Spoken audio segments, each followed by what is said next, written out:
saya di terakhir itu saya cuma ini ya, sholawat gitu, sholawat terus kamu sampai berdoa ya Allah, kalau ini memang benar-benar sudah rezeki ya semoga kamu mudahkan, kalau tidak ya.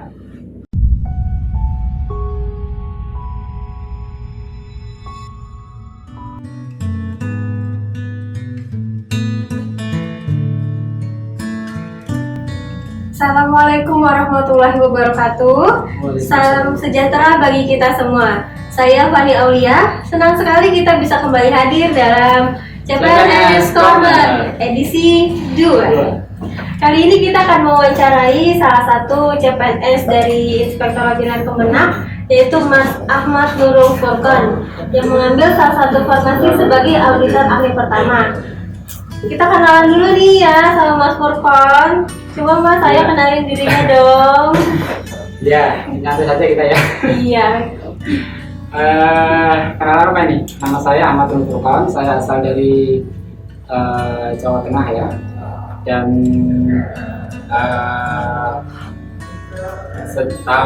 saya dilahirkan tahun 1985. Kemudian saya belajar mulai dari pendidikan awal sampai aliyah itu di Pati. Kemudian saya pendidikan S1 merantau ke Jakarta. Dan alhamdulillah di tahun 2019 ini saya bisa diterima masuk menjadi CPNS di Inspektorat Jenderal Kementerian Agama. Berarti tinggalnya di Jakarta dong Mas? Ya, saya di Jakarta sejak dari 2003 itu dari S1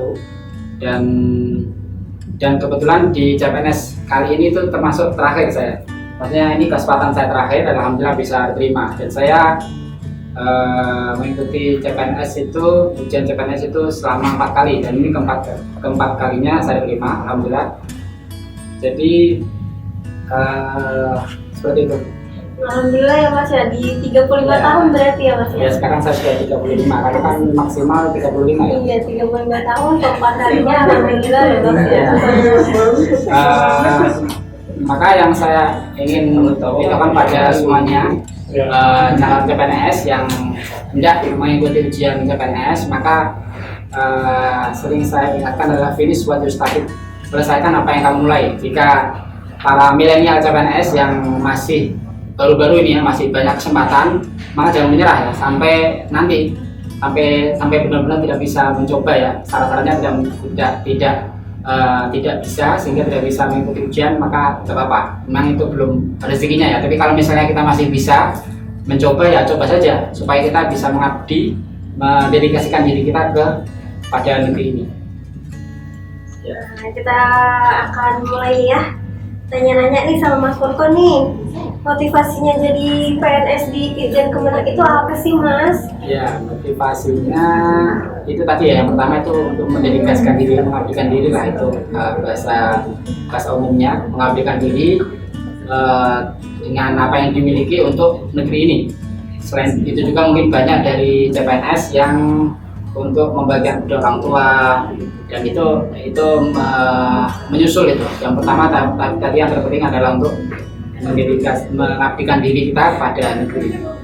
Mas Furqan milih di Ditjen Kemenak itu apa emang niat masuk ke sini atau? Iya, kenapa auditor? Sebenarnya saya kan pendidikan. Memang selama 3 kali saya mengikuti CPNS itu saya memilih formasi guru ya. Dan di tiga-tiganya itu di tahap SKD itu tidak ada yang lulus. Jadi pertama SKD, baru SKD saja juga lulus. Jadi saya belum ke SKB.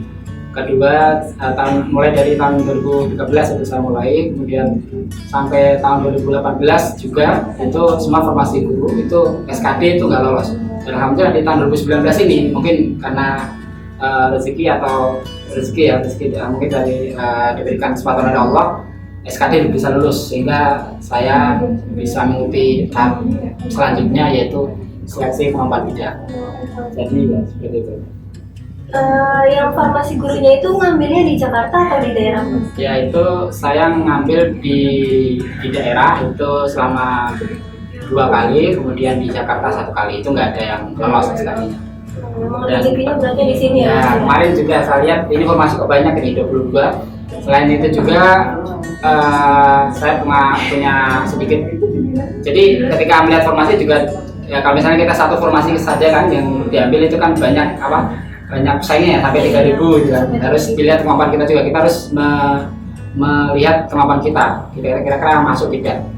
Dan kenapa saya milih auditor, karena saya juga di sekolah dulu pernah jadi auditor ya, auditor internal di sekolah pernah.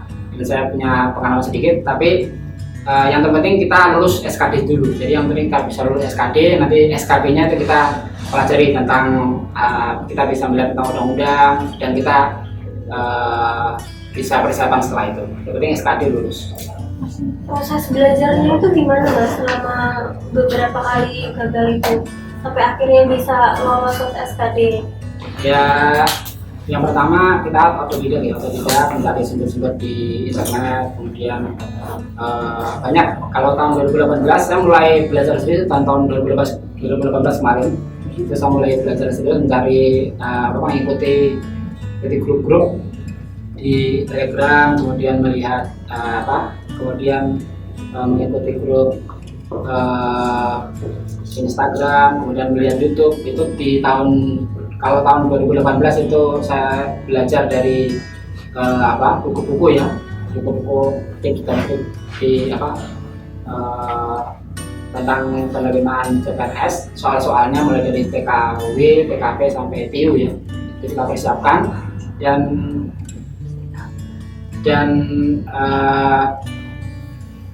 kemudian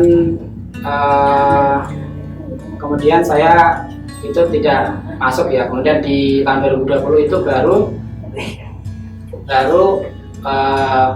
kemudian saya lebih melihat ke YouTube juga, kemudian Instagram, Telegram, kemudian seperti itu, mencari informasi dari berbagai sosial media. Itu banyak sekali tips dan trik, dan juga soal-soal, apalagi di Telegram itu ada sampai 20.000 member gitu. Itu saling sharing tentang soal-soal dan lain sebagainya. Itu waktu tes SKD itu yang di dalam soal-soalnya itu apa aja Mas? Itu di SKD ya, itu SKD yang biasa ya, ada TKW, kawasan TWK ya, kawasan kebangsaan, kemudian TIU, intelijensi umum, kemudian ada TKP ya, tes karakter pribadi. Itu alhamdulillah tahun kemarin itu tingkat passing grade-nya diturunkan ya daripada tahun 2018, dan juga tingkat kesulitannya itu saya lihat dia lebih menantang yang 2018. Dan alhamdulillah di tahun 2019 ini alhamdulillah saya bisa menjawab semuanya dan mencapai passing grade. Tapi kriteria soalnya dari tahun ke tahun tetap sama ya? Ya, kriterianya masih sama, tapi passing grade-nya ada yang sedikit diturunkan ya sepertinya. Oh gitu. Jadi banyak yang diterima, tapi kan nanti di ranking juga. Misalnya kalau formasinya terima 22 berarti cuma Naruna, walaupun yang lulus itu 100 lebih, tapi kalau di ranking yang cuma tiga kali formasinya. 3 kali dari formasinya ya. Jadi memang harus tetap persiapkan dengan sebaik-baiknya, ikut grup-grup dan lolos SKD. Selanjutnya itu tes SKB ya? SKB. Kebetulan tesnya di mana Mas? SKB saya di Jakarta ya namanya ya, karena saya tinggalnya domisili di Jakarta, jadi saya mengambil mengambil tes SKB itu di Jakarta. Dan di SKB ini ada 3 ya, yang sudah biasa. Kalau di Kemenang ya, kalau di kementerian lain mungkin ada yang cuma SKB-nya menggunakan komputer saja, ada yang juga yang menggunakan wawancara dan sebagainya. Tapi intinya kalau SKB itu lebih ke fokus ke formasinya, misalnya auditor berarti tentang undang-undang audit, kemudian undang-undang ASN juga dipelajari, kemudian undang-undang tentang keuangan dan Kementerian Agama, karena kita berada di Kementerian Agama, jadi undang-undang tentang hal tersebut harus kita bahasa Jawanya kelotok ya, harus hafal, harus paham gitu ya. Jadi ketika ditanyain penguji itu bisa menjawabnya dengan baik.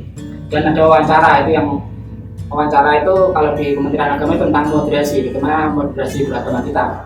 Itu sangat menentukan sekali. Alhamdulillah di SKB saya sangat tergolong dengan wawancara ini, karena saya pernah pesantren juga ya. Jadi di situ ada baca Quran, menulis Quran, kemudian motivasi beragama, bagaimana sikap kita, dan juga sosial media kita juga itu dilihat juga. Kemarin juga ditanya apa sosial medianya disuruh menulis. Jadi para milenial ini hati-hati ya menggunakan sosial media karena itu sangat berpengaruh sekali dengan dengan pendaftaran kita di CPNS. Kalau misalnya kita di sosial media sangat buruk sekali karena kita kan tidak boleh ini ya radikal, kemudian paham-paham yang dilarang pemerintah itu kalau misalnya ada di sosmed kita itu kita tidak akan mungkin ya bisa diterima. Jadi hati-hati ya menggunakan sosial media, pergunakan dengan bijak pada semua ASN milenial ya CPNS. Jadi selain akademik yang dipelajari, kita juga harus mempelajari ilmu ibadah gitu ya Mas? Iya, kalau di Kementerian Agama ada baca Quran, tapi itu kalau Kementerian Agama biasa sih ya, membaca Quran, kemudian ada doa, kemudian praktek sholat, ya itu biasa sih. Nanti apalagi di YouTube itu kalau udah Kementerian Agama itu banyak sekali SKB itu. Kalau soal wawancara itu mudah, tapi yang perlu dipersiapkan itu paling psikotes dan praktek kerja itu. Psikotesnya itu gimana Mas? Psikotes sama hampir seperti SKD sih, nggak terlalu. Kalau misalnya SKD bisa lolos, insya Allah psikotes gampang. Saya nggak terlalu banyak persiapan di psikotes karena kan sudah SKD hampir sama. Dia paling psikotes dan banyak sekali lihat di YouTube juga banyak cara apa. Dia psikotes kan keberbedaan kita sama kayak tes TKP ya, tes karakter pribadi. Ini Mas sebagai contohnya, boleh dong sharing-sharing kiat-kiat suksesnya biar bisa diterima sebagai CPNS? Kiat-kiat sukses ya paling hampir sama sih. Tadi yang saya sampaikan di awal itu finish buat jus takdir, selesaikan apa yang kamu mulai. Jadi kalau kita sudah meyakinkan diri, sudah yakin untuk bisa menembus CPNS ini, maka harus kita mulai dan harus pantang menyerah sampai akhir. Misalnya sampai umur 35, sampai umur 36 ya. Kalau 36 kan udah nggak bisa masuk lagi ya. Jadi tiap tahun dicoba. Mungkin tahun ini nggak lolos, kemudian besok tahun lagi coba lagi, kalau ada lagi coba lagi sampai bisa keterima atau sampai kita nggak bisa lolos seleksi lagi, misalnya umur kita sudah mencapai gitu. Kalau itu seperti itu, kita harus tidak boleh menyerah. Dan karena kan kalau misalnya kita sudah mencoba itu, kita kan walaupun gagal, kita sebenarnya sudah gagal tapi kita belajar gitu. Itu kemarin kayak saya gagal di sini, berarti saya perlu baik di sini. Nanti tahun berikutnya lagi ada perubahan ini, tahun berikutnya lagi ada ini. Kita harus coba terus sampai tadi finish what you started. Jadi selesaikan sampai misalnya kita sudah tidak bisa lagi untuk mencobanya. Itu berarti bukan rezeki kita. Ya mungkin kita mengabdikan diri di tempat lain gitu ya. Lika-likunya cukup menarik ya Mas ya. Beberapa kali, berulang-ulang kali mencoba CPNS gagal ya, sampai akhirnya. Mbak Fani mungkin nanti juga lika-likunya beda lagi. Nanti kita tunggu semua. Iya, mungkin ini takdirnya ya. Iya, mungkin bisa jadi PNS di usia 35 dan di keempat kalinya. Iya, boleh dong Mas kasih pesan-pesan apa aja nih Mas buat para milenial biar termotivasi untuk menjadi PNS? Motivasinya tadi ya, jadi yang terpenting adalah kita niatkan diri kita untuk